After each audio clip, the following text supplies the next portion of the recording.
Dhaamsa xiinxalaan siyaasaa fi hayyuun Oromoo obbo Jawaar Mohaammed mootummaa biyya bulchaa jiruuf fuula FB isaa irratti maxxanse. Mootummaan tun fincila uummataatu dhoo jettee hirriba dhabaa jirti. Torbaan dabre guyyaa hedduu boru ganama morminni dhoo jechuun kaabinee aanaa shoorkaatti naqaa fi humna waraanaa magaalotatti bobbaasaa turte. Waan tokko hubachuun barbaachisaadha. Biyya kamittuu sababni dhoo'insa fincilaa gocha mootummaati malee kan mormitootaati miti. Sababni dhoo'insa fincilaa ajjechaa, hidhaa, reebichaa fi saamicha humni mootummaa raawwatudha.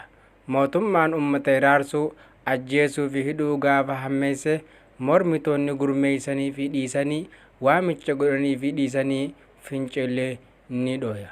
Shoorri hooggansaa kan ta'u qindeessuu fi uwwisa kennudha.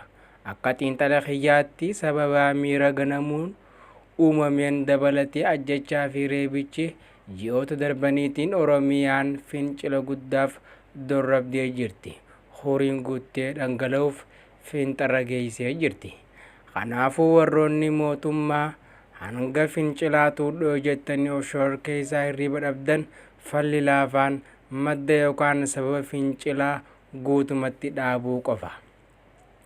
Osoo gochi keessan sababa ta'ee jiru gocha qaama biraa kan mallattoo ta'e irra aanuuf cinqamaa jirtu.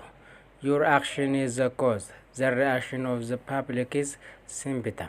You cannot contain symptom while constantly providing the cause. Hamma ajjechaa, reebicha, hidhaa fi saamicha itti fuuftanitti fincilli waan hin oolle. Fincila san dhaamsuuf hidhaaf ajjechaa biraatti ceetu sun fincila san ho'isa, babal'isaa deema. Ajjechaa, reebichaa fi hidhaan fincila ofitti kaasanii ammas ajjechaan fincila dhaamsuuf yaaluun ibidda qabsiisanii benziilaan dhaamsuuf yaaluudha. Kanaafuu tokkoffaan abjuu fi hawwii sobaa biyya kana humnaan bulchina jettanii yaadaan keessaa bahaa. Kun tasuma hin danda'amu. It is impossible. Ajjechaa fi reebicha Oromiyaa keessatti gaggeeffamaa jiru dhaabaa. Nama mana hidhaatii baasanii ajjeesuun, reebicha hamaan lubbuu baasuun, magaalaa keessatti akka fedhan dhukaasanii lubbuu uummataa gaaga'uu dhaabaa. Uummata Oromiyaa keessatti manneen hidhaa garagaraatti guutanii bira teessan gadi lakkisaa. Humna addaa dhiyoo bobbaaftan kana uummatarraa kaasaa leenjii haaraa naamusaa fi ogummaa poolisummaa barsiisa. Wantoota armaan olii kana jiruu diddanii toftuma humna kanaan deemnaan hireen teessanis kanuma warra isin duraa san taate.